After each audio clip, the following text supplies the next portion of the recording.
Hello, ladies and gentlemen. I am Jesse Mayer, your host of The Salty Pastor with Dr. Douglas Peake, a podcast designed to help you develop a biblical framework in which to understand what is happening in your world today. Hello, everyone. Pastor Doug here. This week, our church is starting a new series called Essential. I'm very interested in this series, as I shared on Tuesday, because during the lockdowns for the pandemic, 1 out of every 4 people my age have considered ending their life.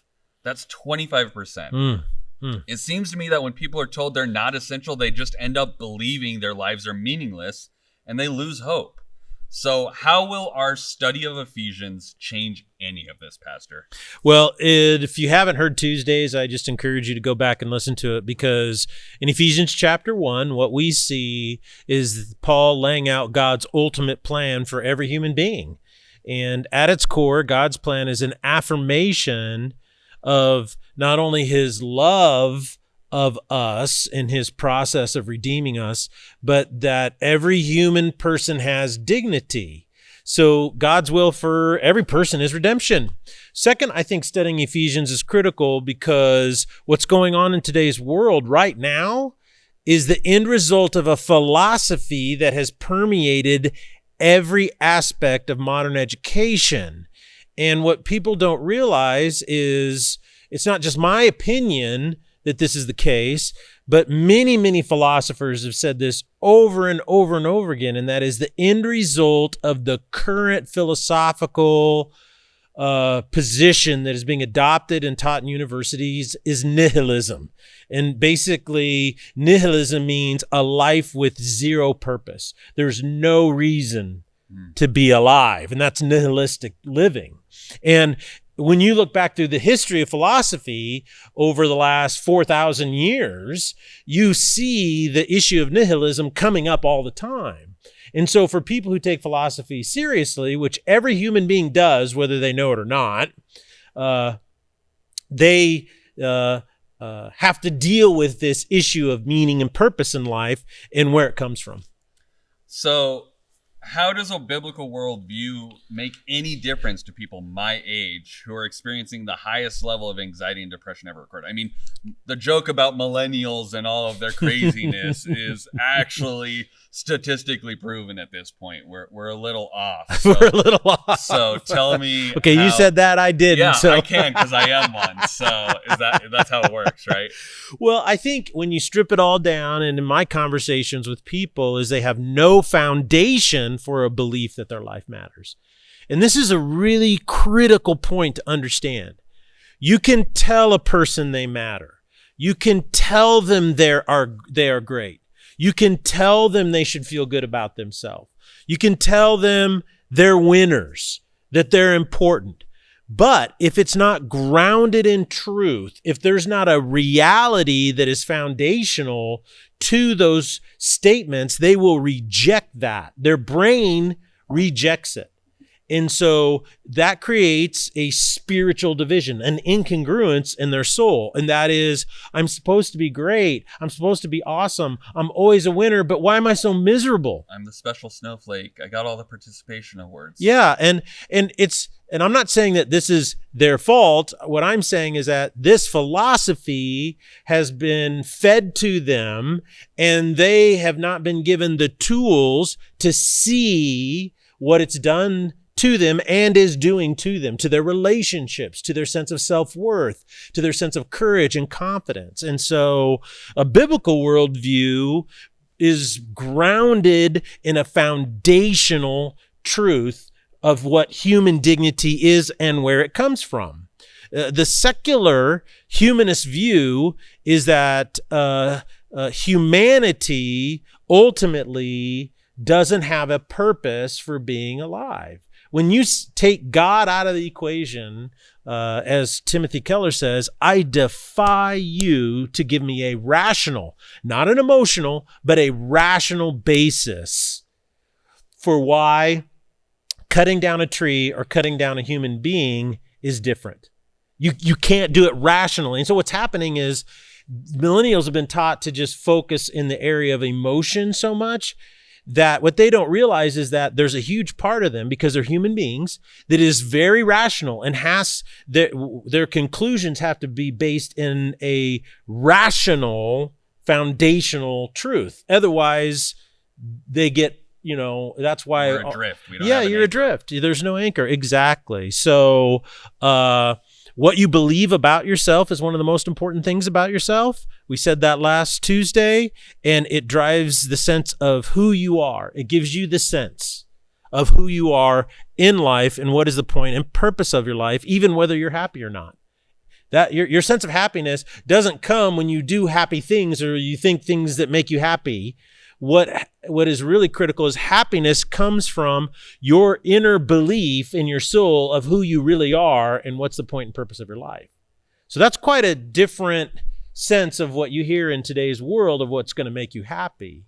And so the secular worldview is that human beings, are basically blank slates, and it's society or it's social structures that create your human behavior. Therefore, if something's going wrong in your life, it's really not your fault. It's the structure or the societal system that's the problem. And that's why you see so many young people religiously pursuing alternative social structures. Right. Because it's like, they are religiously doing it. They're zealots towards it because they believe deep down, I'll finally be affirmed. I'll finally have fulfillment if we can get society to be this way. Right. Does that make sense? So the biblical worldview that we studied in Ephesians was that human beings are loved by God, but this love is expressed in his plan to redeem them through the sacrifice of Jesus Christ. So we find and experience God's affirmation and God's love in our lives when we accept the truth of who we are in his eyes and in faith respond to the redemptive act of Jesus Christ in our life. That is a lot. That's a lot. Yes, sorry.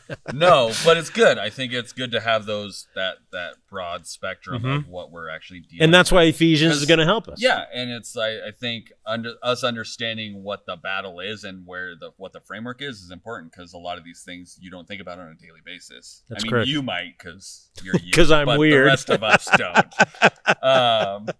So something happened that kind of freaked me out about 2 months ago on the Salty Pastor. Yeah. You spoke about this position that came out of the Frankfurt School of Social Theory that came to America in 1933 and spread from Columbia University to all the universities. Yes. And then how it's evolved into critical race theory. Yes. We've spoken numerous times on this podcast about this. It's something you're very passionate about. And I'm not really into big news, but I heard that the president signed an executive order to ban any training that uses critical race theory as a framework. Are you a prophet? Did you see this coming in a vision? Where did this come from, Pastor? No, I was like, wow, that was weird for me too, because I'm talking about stuff that nobody's really aware of, nobody thinks about. And then all of a sudden, CNN talks about it, Fox News talks about it, all of these news aggregators talk about it, and then bam, the president signs an executive order about it, and I'm like, oh my goodness, what's up with that? So that was kind of weird. You're on the cutting edge. Well, I don't know about that. No, I'm just simply using the gifts that God gave me to help people see what's really going on in our world and the methods of deception that the evil one uses to get people off track. The reason why I think about these things and I'm passionate about these things is because I want people in not just my age, but every age. I want people to live full, happy lives. I want your generation to turn into the most confident, courageous generation. And the next generation behind you, Gen Z, I want them to be confident and courageous. And I want everybody to be a good human being and have a positive impact on the world. But what's happening is, my generation, your generation, Gen Z, is being manipulated with these frameworks to where they're, in the name of justice, they're running out and they are committing incredibly unjust acts against other human beings. And they feel justified in doing that. And to me, I don't see them as the enemy, but I see the mentality. I see the framework is how Satan has deceived people to go out and commit these horrible acts. He's manipulated us into these He's manipulated it. And so that's why I think about it. And that's why I'm concerned about it. So I think what's really happened here is what people don't realize is that people got off track because what's happening today, in particularly the response to COVID and how it has just dramatically increased anxiety, but more importantly, all of the racial tension and the racial rioting and all of the protests and all the looting and burning, all of these things that are going on are things that came from something that happened almost probably 60 years ago. See, people don't realize that. And what happened is there was a guy by the name of Stokely Carmichael.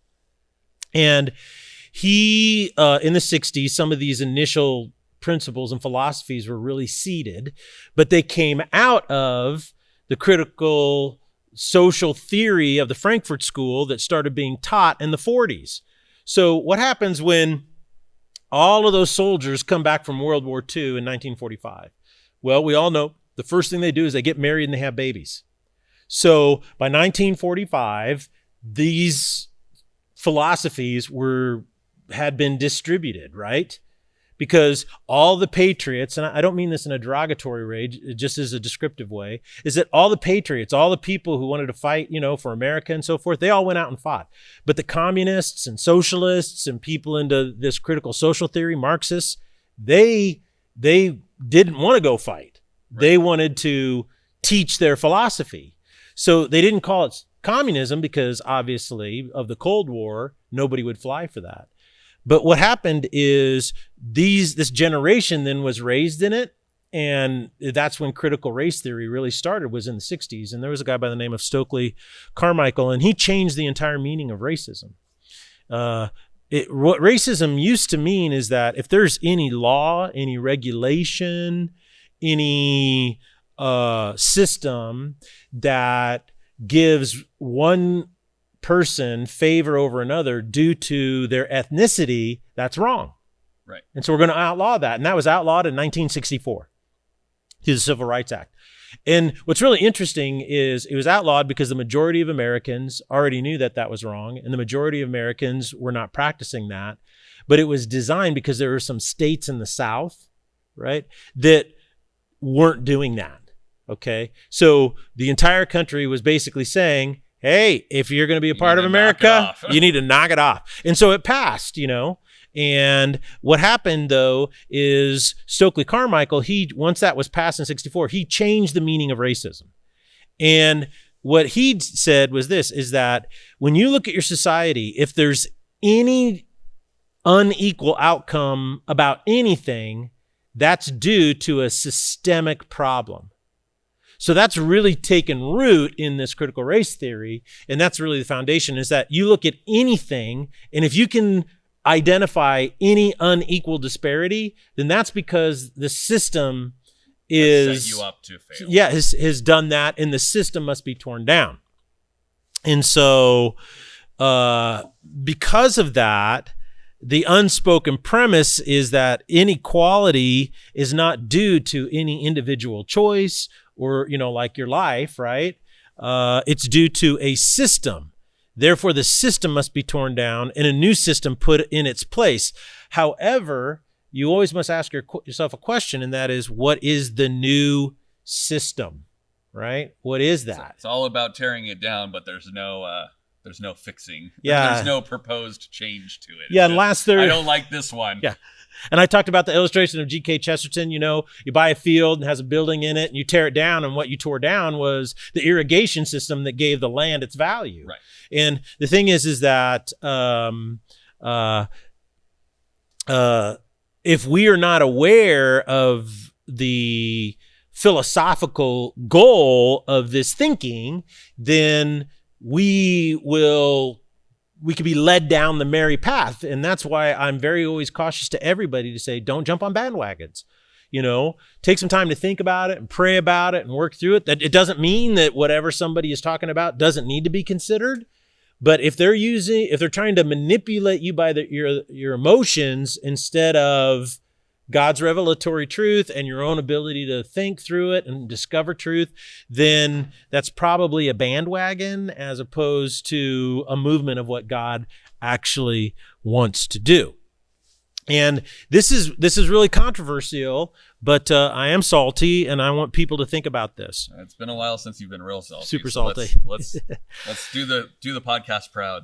Do the podcast. Well, about when all this stuff happened with George Floyd came out, people saw the video of that, and when it took me a while to see it because I try not to ingest a lot of just news from the any of the main groups, whether they be cable or otherwise, because they do something that I see immediately and is always a turnoff to me, and it's called framing. Okay, and so if you've been trained in postmodernism, which all journalism schools have, they try to frame any discussion before they even give you any facts. They always try to frame it. They set it up in a specific way. And, movies do that all the time. All the time. You got to do that. That's the whole point of making a movie. I want to give this perspective. So I'm going to frame it this way, that this is how the person may have interpreted whatever. Well, the problem with that, from my perspective, is that since I'm working on a biblical worldview to ingest all things happening out there, I don't want to have to dismantle the framework, right, before I chew on the facts, because it just is more work for me personally. And so that's why I don't do it that way. So I wasn't really aware of this. But once I saw that video, I was like everybody else. I go, oh, man, that's why would you want to treat anybody that way, So I think everybody felt the same way.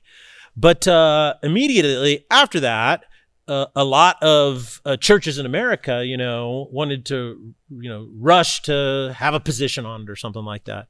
And there was a preacher back in June who said this from the pulpit. They were talking about it and said, look, if you are pro-black, right?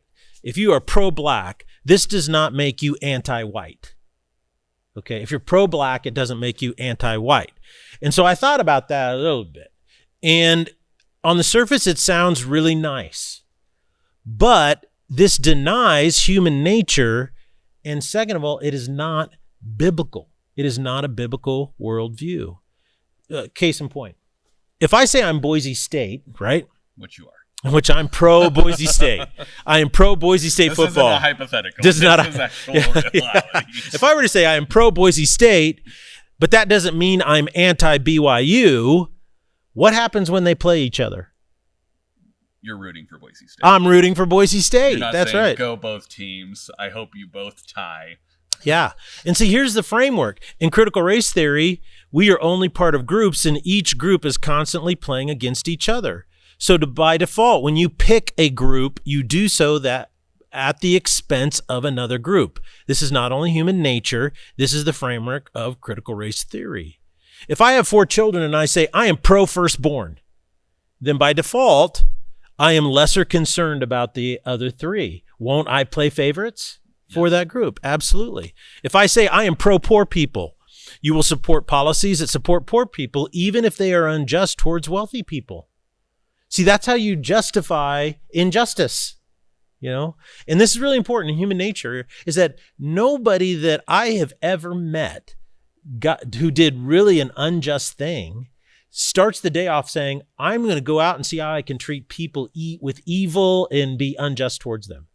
They always find a reason, right? There's justification or a framework that they can go, I am justified, or I have the Exactly. ability to do this because it's for the best, or it's for the greater good, or it's Exactly. because I believe that The this ends is justifies the the means. Exactly. And that's how we have to operate. Because it's interesting, God created us to be what? We're logical people. We're rational people. So even to do evil, we have to rationalize it.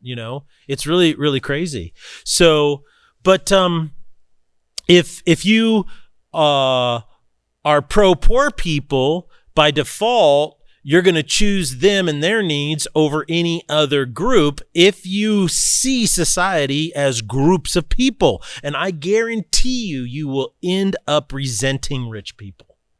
Now let's take this logic, and I think it's pretty solid, and let's continue to apply it. Feminism said being pro-woman does not make you anti-male. Well, the facts are out, and guess what? It is anti-male. Gloria Steinem said, a woman needs a man like a fish needs a bicycle. Men are irrelevant. And so what has happened is all of the data has come out now, and there is a leading feminist. Her name is Christina Hoff Sommers, who's researched this over and over and over again. You can read her work. And she basically has said is that what we have done is by being pro-woman, we have become anti-boy. And today in our society, it's boys who are struggling and being held back more than at any other time in our society. So when you see individuals only as part of groups and you pick one group to elevate, you do so at the expense of every other group. In Acts, the early church faced the same dilemma. In the daily distribution of food in Acts chapter 6, there was a sense that one group, the Hellenistic widows, were being overlooked in the daily distribution of food. The native Hebrew widows were getting food, but the Hellenistic or the Greek widows weren't. Yeah, so what was the solution? Well, this is where deacons came from, but the biblical principle in the end result was treat everybody the same. Appoint people to make sure everybody is treated what? Fairly. You see, so that's so the biblical principle is that whether I intend to or not, if I choose one group over another, I end up overlooking the ones that I am not focusing on. If someone says they are pro-white, would they not be construed as a white supremacist? Well, of course they would. And that's just as sinful and insipid as anything, The issue isn't what group do I want to pick. The issue is stop picking groups. Stop putting people in boxes and categories and things like that, because God is trying to redeem us out of our human penchant to judge one another. And we're shoving ourselves back into a box and picking these teams. We are putting ourselves lower. God's trying to bring us above and say, I've redeemed you. You don't have to follow this I'm bringing you dignity, because that secular stuff robs you of your individual dignity. And we're going, hey, no, I'm really, into this, or I believe in this political party, so I'm just going to dig myself back down into this hole and hide down here. Yeah. So. Yeah, and that's really an excellent point, because how do I know that human nature functions that way, that we would dig ourselves back into these categories? Because there's a lot of research on it. I mean, there's tons of research on it that shows that people tend to be this way, being patriotic and loving your nation is a great thing. But when you look at European history and the balkanization of ethnic groups, and human nature can get overtly nationalistic in a negative way, right. And so human nature is that way. The research shows it, but mostly, my framework is built upon a biblical worldview, and this is exactly what the Jews did in the Old Testament. In Genesis chapter 12, when God told Abraham, I will bless you, the Jewish people believed God to be saying, hey, God is pro-Jewish. So instead of blessing all the other nations, right, what did they do? They believed God was to bless them over every other nation. See, it's just basic human nature for us. If you really want to study this more, study the Tower of Babel. Because the story, in my opinion, of the Tower of Babel is not about where different languages came from. Right. It's about something about human nature and why human beings are this way. So this is what I'm concerned about. I'm concerned about this because so many young preachers adopt social positions without ever thinking about their implications of these social positions in comparison to a biblical world view. And so on the surface, it might sound good to say, hey, being pro-black doesn't mean you're anti-white, but James says this isn't biblical. He says, show no favoritism. Show no favoritism. And what that means is he's not saying we deny our differences. He's not saying you be blind to differences, ethnic differences, social differences, intelligence differences, productivity differences. Those things are always going to happen. He's saying quite the contrary. It's in your ability to see those differences that allow you to fulfill his teaching. You see, it works like this.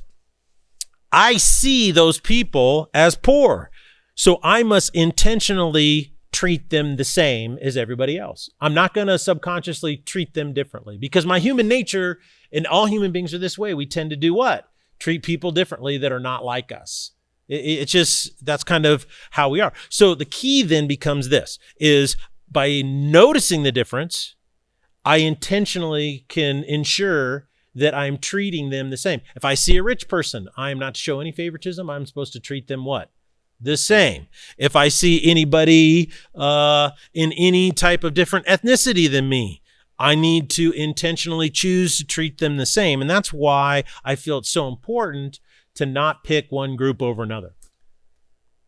That's a lot, which I think is my catchphrase for this episode. this episode. I think after we're done recording this, I'm going to have to go back and re-listen to it just to make sure that I catch all the things because there's a lot of nuance. There's a lot in what you're saying, and it's a lot of shifting what we've been taught, especially my generation, our way of thinking. So it's going to take repetition and really actively thinking about this to make those changes. Yeah. So I guess what I want to know is if I'm talking to one of my peers and I start talking about these things that you've brought up about shifting our framework, when they hit me back and say, oh, well, that's what boomers say, or, you're just not woke, or you're, whatever the phrase is. I don't think I'm cool enough to be using the word woke, but I mean, some of my friends might be. What do I say to them when they respond in this way? Well, I think that when people make arguments, I try to understand the argument. And when people say that stuff, of course, it's not an argument. They're just being manipulative. They're trying to manipulate you. And what they're trying to say is that you're talking like people who are not a part of our group. And if you want to be a part of our group, you got to think like us. See, that's what they're kind of saying without saying it, but that's what they mean. And so now you have a choice. Oh, do I want to be accepted or not? So the first thing you have to do is understand when a person rejects the foundation of a propositional based on its origin. Oh, that's what boomers say, or people who aren't woke enough say. That's called a fallacy of logic. And simply by identifying where something came from, somehow invalidates it, releases you of the responsibility of ever having to work through whether it's true or not. It's like, I used to do debate, and a lot of that was you have to have evidence. You can't just say, well, because so-and-so said it, it doesn't matter. Exactly. That's not the judge will go, okay, well, that's not a real argument. You can't use that. But that's the default argument these days is, well, so-and-so said it, so there's absolutely no truth there. That can't be right. And the opposite is true, is that, well, because you're not this type of person, you don't have an opinion. And that is really, in my opinion, is evil. That's very evil, because what it is instead of bringing dignity to all human beings, you know what it's doing? It's denigrating all human beings. It's saying that you're incapable of understanding, you're incapable of love, you're incapable of tolerance, you're incapable of acceptance, you're incapable of forgiveness, you're incapable of everything else because you're not exactly 100% like me. It's like I had a professor in college who said the worst thing you could say to another human being is shut up, because at that point you were telling them that the words they are saying have no value to you in no matter what they say. And so I see it similarly. It's similar to that. It's used now invalued anything that they can contribute to you or society by saying that. Yeah, and I think that's what's going on today, because it's a rejection of a biblical worldview for a secular worldview. Before you even think through any social issue, you start with the wrong premise, And when you start with the wrong premise, it always leads to a false conclusion, no matter what. One of the things that I love about the civil rights movement led by Martin Luther King in the 60s is that he started with the right premise. And a lot of people are not aware of his premise. His premise was simply this, and that is, America says it is a just and equal society. However, you have practices that don't reflect this aspiration. What are you going to do about it? See, so his premise was correct, right? And therefore his solution turned out to be correct. So, and that's what's really, really important. And that's why you should have a biblical worldview, is because it helps you understand just your own personal life. And that is, no matter how hard I search, no matter how many things I try, if I believe the world's description of who I am as a human being, I will always choose the wrong solution for the healing of my soul, the fulfillment of my soul, the restoration of my soul, the redemption of my soul. But if I start with the right premise, which is God's perspective of me, then I will always find the right answer. And that's why Jesus said it so simply. He said, knock, and the door will be opened unto you. Seek, and you will find. So when the Bible quotes God as stating he's a God of justice, then I need to understand justice from his perspective and not mine. And so our society provides a justice system that gives you the greatest opportunity to get justice out of any other legal system in the world today. If you had to go and find justice, I would pick America's system. Or does that mean it's perfect? No, and there's a lot of problems with it, but it gives the greatest probability. Why does it give the greatest probability? Because those who designed it struggled through this very issue, and that is not what we think justice is, but what does God think justice is? And they wove that into the initial, and that's where they did something that no other justice system has, and it basically says you're innocent until the state can prove you're guilty. Everywhere else, even in England today, English common law, you're guilty until you can prove your innocence. So it's really quite fascinating in that regard. Well, we have covered a lot today, so I think before you give us any more knowledge and our heads explode, I think we're going to have to tie it off for today. But I'm sure as we're going through this Essential series, we're going to have a lot more to talk about regarding a lot of these things you've spoken on. So we just really thank you guys so much for joining us. This Sunday, we're starting Essential. So, yes. All of the Salty Pastor always leads up to kind of what we're talking about on Sunday. So we encourage you guys to tune in, whether it's here on YouTube with the online service through a podcast, or if you would like to attend on campus, we are open and you are welcome to join us. And there's plenty of space to social distance if you need to. Wear a mask if you do, or if you don't. It's your choice. You make the best decision for you and your family. Amen. And I just want to say, please invite anybody that you can, not only to listen to the Salty Pastor, but to join you for this new series called Essential, because we are going to dig into the very foundations of truth that will change your perspective on your life every single day. And so please, you are the person that is going to reach your friends. You are the person that's going to reach your family members. You are going to be the one that God uses to spread his truth that transforms their lives. So please be the vessel of God. Invite a friend and participate. What you're saying is this is an essential series to listen to. Very good. I'm not a dad yet, but my dad jokes are going to be next level when it's time. So, bro, you're essential. Thank you guys so much for joining us, and we will see you on Sunday. All right. God bless you.